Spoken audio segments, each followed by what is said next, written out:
All these stickerings are fascinating to me. Tucker Carlson, Snicker, interviews Vladimir Putin. Putin leans into a half-hour breakdown on the history of Ukraine and Russia. I have been reading up on it myself. Tucker snickered, quote, "What has history to do with the war?" End quote. Crystal Ball snickers too on breaking points.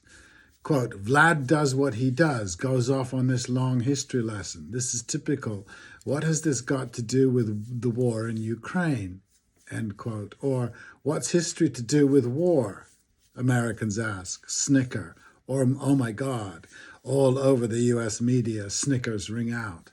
So, the wars between Ukraine and Russia, 2022, as in Israel and Palestine, October 7th, 2023, begin on a convenient day. Both began long before, but for history, we will insert some myth. And one wonders why. Maybe this is why the attack of 10/7 is described as unprecedented. Never in the history of, they gasp. When such atrocities happen with sickening regularity throughout history, committed by all of us. It's history.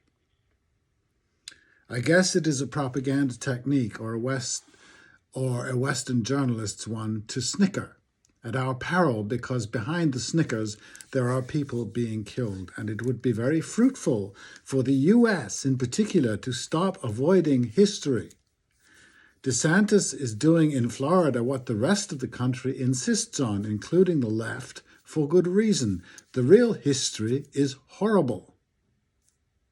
History usually is. It began as praise singing to the powerful and their murderousnesses, from Punic to Pearl Harbor wars, just blotting out all the fun we have had with wars, and more wars. And the fantasy that has been installed to serve for history is worse. We got virtuous wars, that horrible invention. The distance between fact and fantasy has been spread so thin that when some CNN damsel says, quote, "The world looks to the US as an example of freedom and democracy," end quote, it is not a snicker, but a roar of laughter one hears from the global South. See what happened to the English royals on their latest jaunt in the ex-colonies, eh? The game is up, mes amis. If anyone serious wonders why the entire Western power elite is gung-ho for Israel, a history lesson, very similar to the one Vlad gave Tucker, is necessary. It would be a revelation. At some point in the last 500 years, the Western world discovered, quote, itself, began to and continued to dominate its hemisphere by conquering and then exploiting the rest of the planet. This is indisputable. There are tons of ways of making this something nice and good and inevitable, etc., essentially by interpreting this history as the natural movement of superior people over the globe and the inevitable superior civilization this brings us. This is what we believe in the West, religiously. The nasty that went on in this period will be exonerated by the essential goodwill of the superior peoples and seen as unfortunate but necessary cost of progress. This is the story of Israel and Palestine.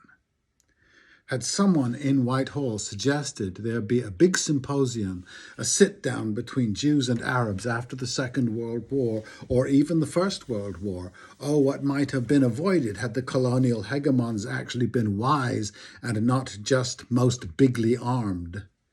Maybe they did suggest, but there would have been snickers all over, chortled, eye-rollings and smirks. What? The wogs?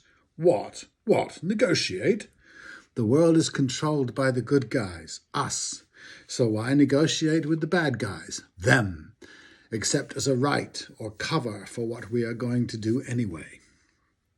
Having created of Putin a cross between Dracula and a toy soldier, we find our journalists sticking to their story, their smirk at the rest of the world, while coincidentally presenting two of the most ludicrous buffoons as presidential candidates to run the most powerful country ever, and whose apparent task is to repair the damage done by the truth of history to the lies of American myth. "Make America great again," shouts one. "It's always been great," shouts the other. "Why is this so important?" shout I. "What is wrong with you? This need of superiority is insatiable, will be insatiable until you grow up." Ted Koppel is a serious person, so was Walter Cronkite, so was Rosa Luxemburg. What does it say about you that you snicker?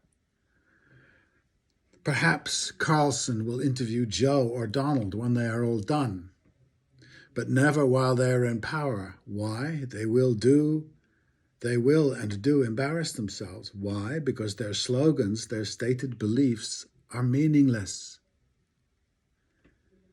Let America be what it is. Realize what it is. It is remarkable. No thanks to its leaders or its fucking founding documents or its fantasized fact-free history. It's just remarkable. A lot of remarkable humans.